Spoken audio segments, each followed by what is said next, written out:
Cuentan que un artista quiso pintar un cuadro de la Última Cena y entonces salió en su ciudad a buscar hombres que pudieran servirle de modelo para los distintos personajes de aquel cuadro. En primer lugar, fue a una de las parroquias de aquel pueblo o ciudad para buscar a alguien que pudiera representar a Jesús. Encontrado el joven idóneo, le pidió que si podía posar en su estudio mientras pintaba la imagen de Jesús. Después del personaje central de la Última Cena, fue buscando a unos y otros que se pudieran parecer a los distintos apóstoles de aquel cuadro precioso que él se había propuesto dibujar.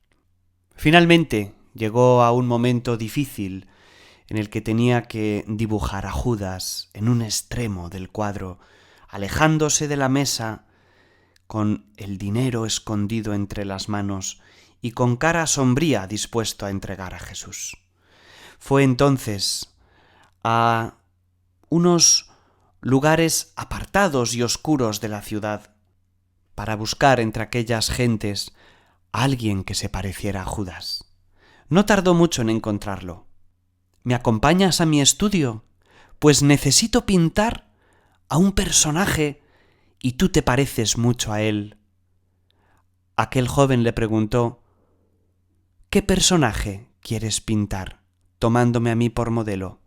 Judas, el que traicionó a Jesús.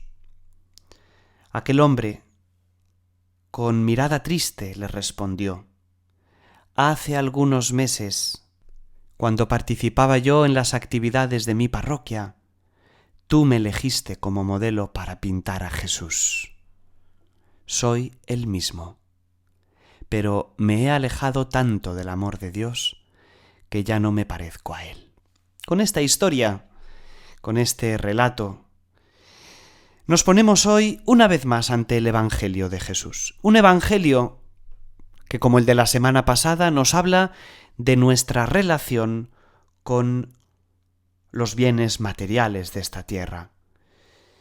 Y nos invita no a mirar al cielo, no a mirar a la otra vida como consuelo de las injusticias de ésta, sino a pedirle al Señor la gracia y el milagro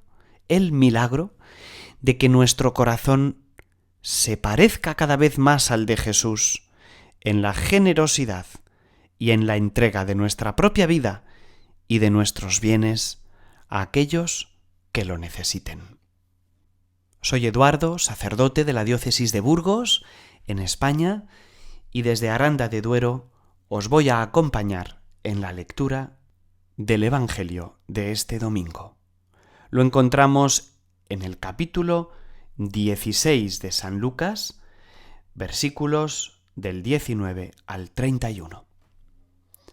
Si recordáis, la semana pasada Jesús nos presentaba el ejemplo y alababa la sabiduría de aquel administrador a quien se le dijo: se te va a quitar la administración de tus bienes. Y aquel hombre, Jesús lo alaba por su sabiduría, decidió renunciar a los bienes que le correspondían por su trabajo para ganarse amigos que le abrieran las puertas de sus casas cuando le quitasen la administración. El tema de hoy es el mismo, pero se nos abre otro cuadro, por así decir. Si el cuadro de la semana pasada era positivo, vemos un hombre que hace la elección correcta de cómo usar los bienes de esta tierra, porque se le van a quitar, porque no son para siempre, porque solo es administrador y utiliza esos bienes para ganarse amigos, renunciando a la ganancia que le correspondería. Hoy Jesús nos muestra un cuadro negativo, o mejor, una parábola en la que el protagonista no toma la decisión acertada, sino que por el contrario, elige apegar su corazón a los bienes de esta tierra, fracasando así en el proyecto de su vida. Escuchemos. En aquel tiempo dijo Jesús a los fariseos: había un hombre rico que se vestía de púrpura y de lino, y banqueteaba cada día. Primer personaje, nos paramos aquí. Un hombre rico. No se nos dice si era un buen rico o un mal rico. No, simplemente rico. Tenía muchos bienes, a tal punto, se nos dice, que vestía de púrpura y de lino. La púrpura, ese pigmento dificilísimo de encontrar, que los fenicios comercializaban en Tiro y Sidón por medio de la pesca de un molusco, que era la única fuente de este color. Quien vestía de púrpura en tiempos de Jesús manifestaba de esta manera su poder y su dinero, su clase social. Solo los príncipes, los reyes, los emperadores y los grandes propietarios podían vestirse con este color, la púrpura. Y vestía también, dice, de lino. En realidad no es del todo correcta esta traducción. Se vestía de un material muy caro que también se sacaba de un molusco presente en el Mediterráneo.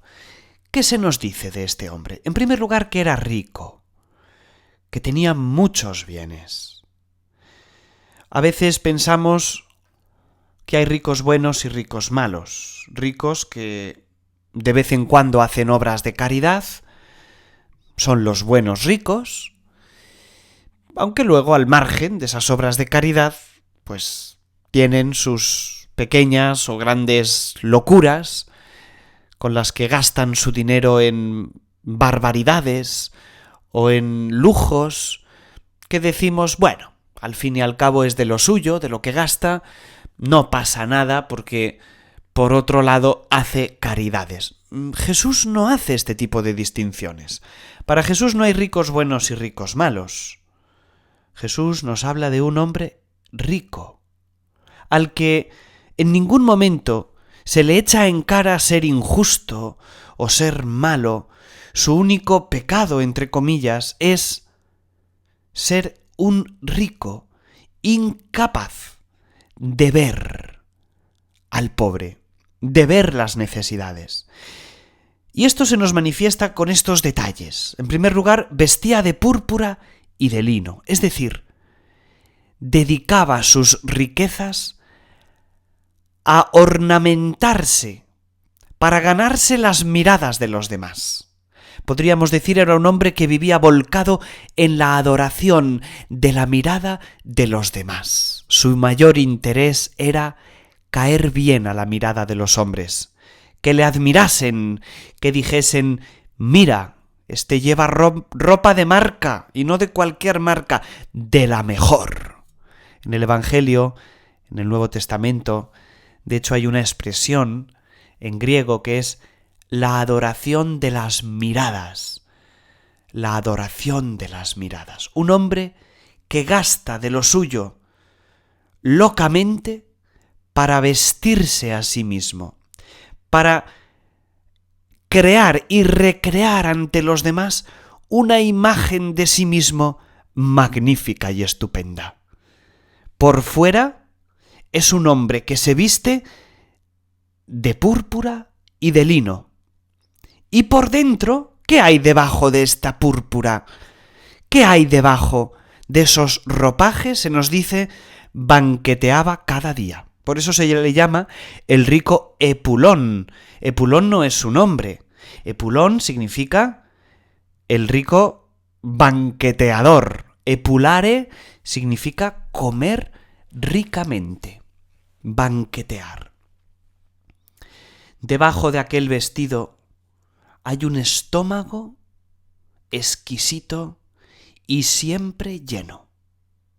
Se nos presenta pues un hombre que tiene muchos bienes y cuya mayor afición en el gasto de sus bienes es vestirse bien para aparecer bien ante los demás y llenar el estómago y recrearse en sí mismo. Sigue el Evangelio, y un mendigo llamado Lázaro estaba echado en su portal cubierto de llagas, y con ganas de saciarse de lo que caía de la mesa del rico. Y hasta los perros venían y le lamían las llagas. Tenemos un segundo personaje, que por cierto es el único personaje de las parábolas de Jesús, el único al que se le da un nombre.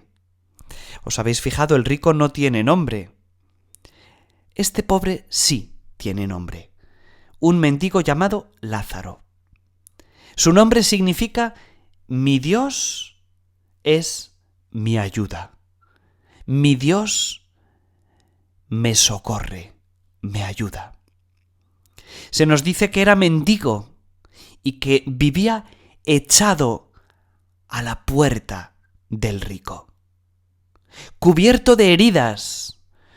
No tenía dinero para que nadie lo pudiera curar. Son heridas que no sabemos de dónde le vienen. No se nos dice que fuera un hombre virtuoso. A lo mejor su pobreza le venía de una mala gestión de los bienes. A lo mejor había gastado el dinero como el hijo pródigo, viviendo de manera alejada de Dios y de los demás. No lo sabemos. Solo se nos dice que era un pobre, un mendigo, cubierto de heridas, tiene nombre, por tanto es alguien ante Dios, y con ganas de saciarse de lo que cae de la mesa del rico. Antiguamente no existían las servilletas para limpiarse. Los ricos se limpiaban con la miga del pan, y una vez que se limpiaban con la miga del pan, se la lanzaban a los perros que estaban alrededor de la mesa.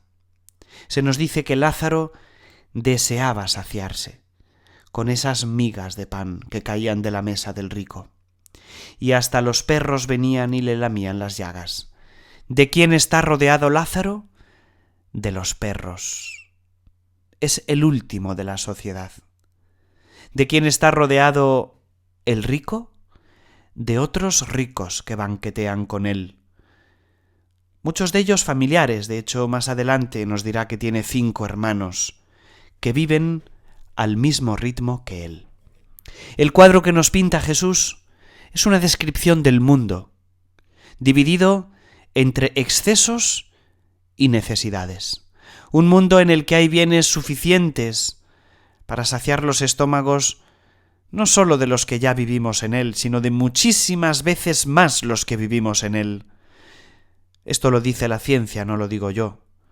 El mundo tiene recursos para saciar las necesidades de millones y millones de seres humanos.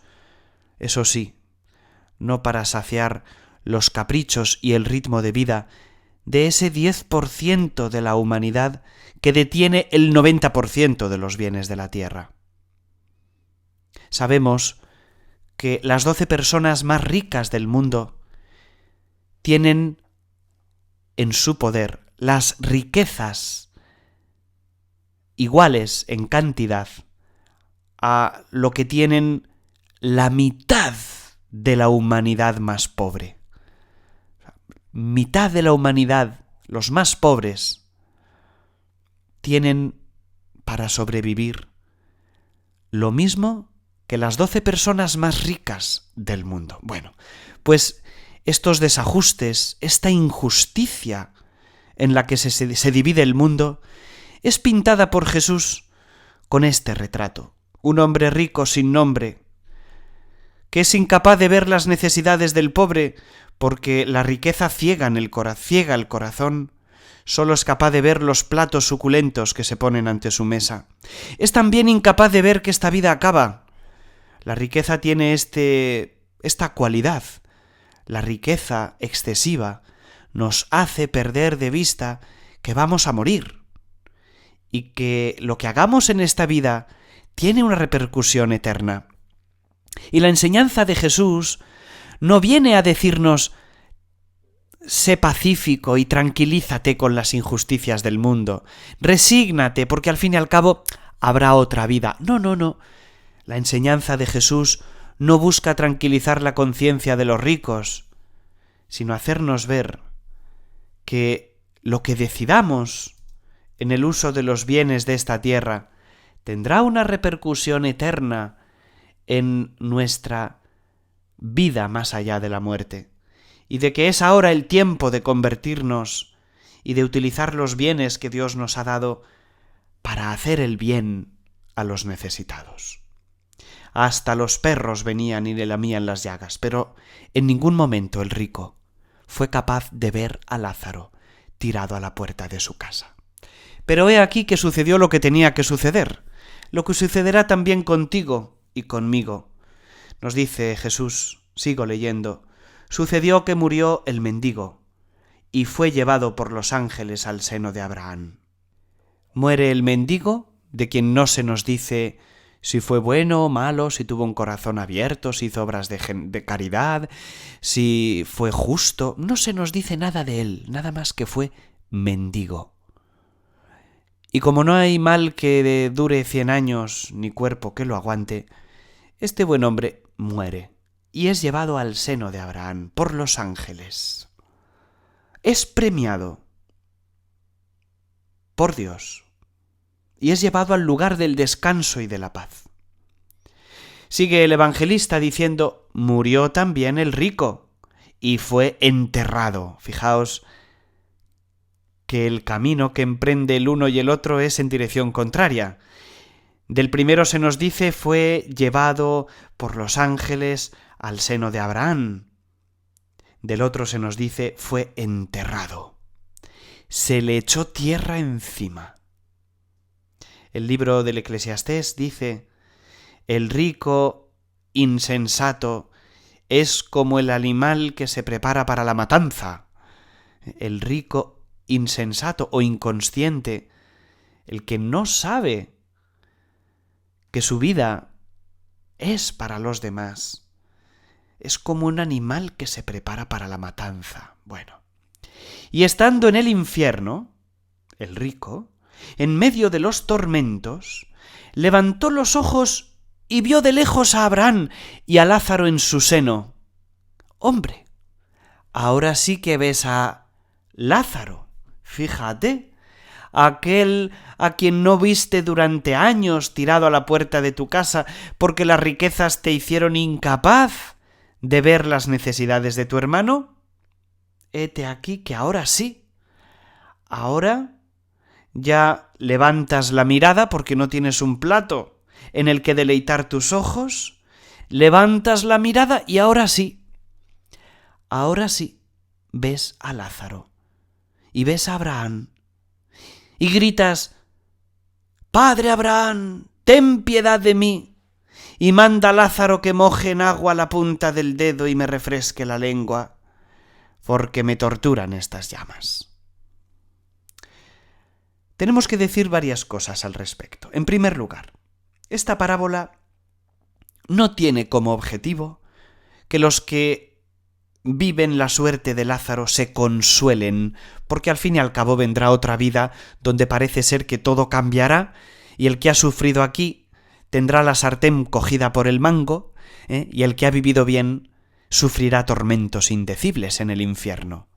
A esto lo han llamado algunos el opio del pueblo. Y esta interpretación de la parábola les viene muy bien a los que viven sin ninguna necesidad, a los que en ningún momento han tenido la necesidad de mirar las necesidades de los demás, valga la redundancia. Esta interpretación le viene muy bien a los que quieren vivir el cielo en esta tierra, inconscientes de las necesidades de los demás, y además quieren tener su cielo en el cielo. Como me decía una persona que me explicaba un poco el entorno de la ciudad, de una ciudad donde hay un santuario dedicado a la Virgen, me decía, mira, todos los ricos del país tenían casa en la playa y tenían casa también en esta ciudad, cerca del santuario de la Virgen, porque querían tener una buena vida en esta tierra y además ganarse el cielo. Venir a rezar de vez en cuando para tranquilizar sus conciencias. Esta parábola no viene a enseñarnos que en el más allá se invertirán los roles.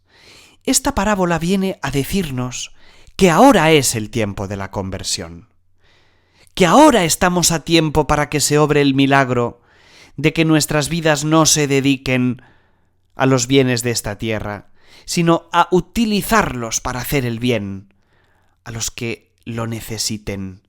Esta es la verdadera enseñanza de esta parábola.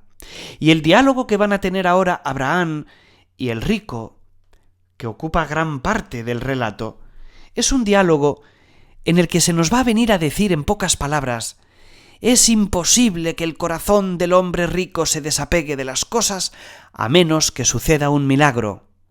Y este milagro solo lo puede obrar la palabra de Dios. Fijaos, repito, es imposible que la ceguera que ocasionan las riquezas en el corazón del hombre se cure a menos que suceda un milagro que solo la palabra de Dios puede hacer que suceda.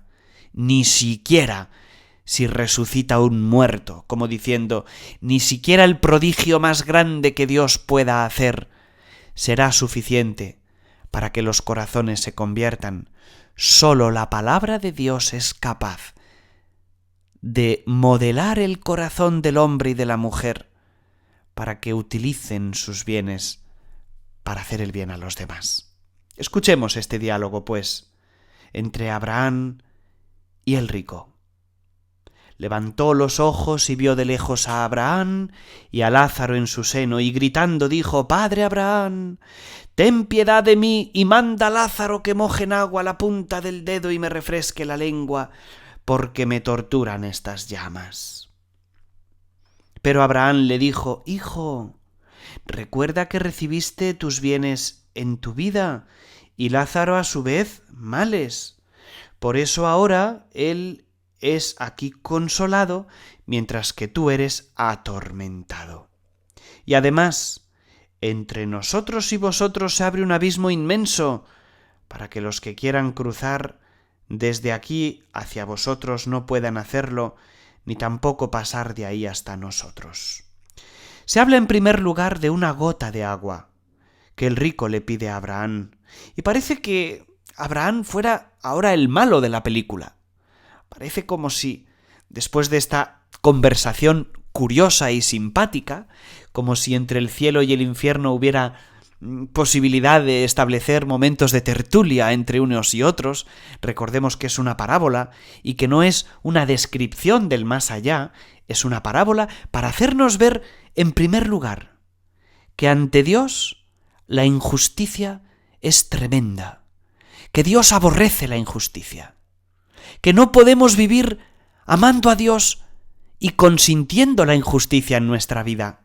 No se nos dice que el rico vaya lejos de Abraham por haber sido rico, sino por haber utilizado sus riquezas para vestirse de lino, es decir, para cultivar su propia imagen ante los demás, y para llenar el estómago al margen de lo que aquel pobre necesitaba. Este es el gran pecado de la riqueza injusta: utilizarla para ti mismo sin mirar las necesidades de los demás.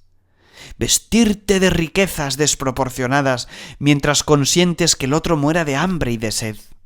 Esta es la gran tragedia del mundo en que vivimos. Dicen que si un mono, de repente, se pusiera a almacenar plátanos en cantidad, mientras sus hermanos monos mueren de hambre, se dice que los investigadores, los científicos, estudiarían con todo detalle este hecho increíble de la naturaleza, que un mono pueda almacenar plátanos mientras otros mueren de hambre. Mientras que si esto sucede en la humanidad, les sacan en la portada de la revista Forbes, la revista donde aparecen los ricos del mundo, los grandes, aquellos a quien la gente admira. ¡Qué bien! Este futbolista ha tenido unas vacaciones increíbles, donde se ha gastado 1 millón de euros por noche en unos yates de lujo. Nos parece casi hasta bien que esto suceda. ¡Qué increíble! La escena que nos narra Jesús nos habla de un abismo, el abismo de la injusticia. Un abismo creado por el pecado y por el hombre que es cegado por sus riquezas. el objetivo del rico de la parábola es aumentar su riqueza y vivir cada día mejor de cara a los demás, el vestido, y de cara a la satisfacción de sus no necesidades, sino de sus caprichos, de una manera desproporcionada a cómo debía vivir según las necesidades de los que viven cerca de sí. Abraham no es el malo de la película. Abraham le responde diciéndole que ese abismo no lo ha creado Dios, lo ha creado su pecado, y que es él, el rico, el que ha decidido vaciar su corazón de Dios y de los demás a base de llenarlo de riquezas utilizadas de manera injusta, desproporcionada. Y además dice, entre vosotros y nosotros se abre un abismo inmenso, etcétera, etcétera, para que no se pueda pasar de un lugar a otro. Una vez más Jesús viene a recordarnos, es ahora en esta vida, cuando tienes la ocasión de utilizar tus bienes, que no necesariamente es dinero, pero también puede ser tu tiempo, tus cualidades, tu inteligencia, para hacer el bien a los demás. Entonces el rico le dice, te ruego entonces, Padre, que le mandes a casa de mi padre, que mandes a Lázaro, que mandes a Lázaro a casa de mi padre, pues tengo 5 hermanos, y que les dé testimonio de estas cosas, no sea que también ellos vengan a este lugar de tormento. Parece que ahora el bueno es el rico, ¿verdad? Parece que ahora se molesta por las necesidades de los demás. Es en la necesidad donde el hombre empieza a ver las necesidades de los demás. Bendita necesidad en la que la vida muchas veces nos pone, porque nos abre el corazón a las necesidades de nuestros hermanos.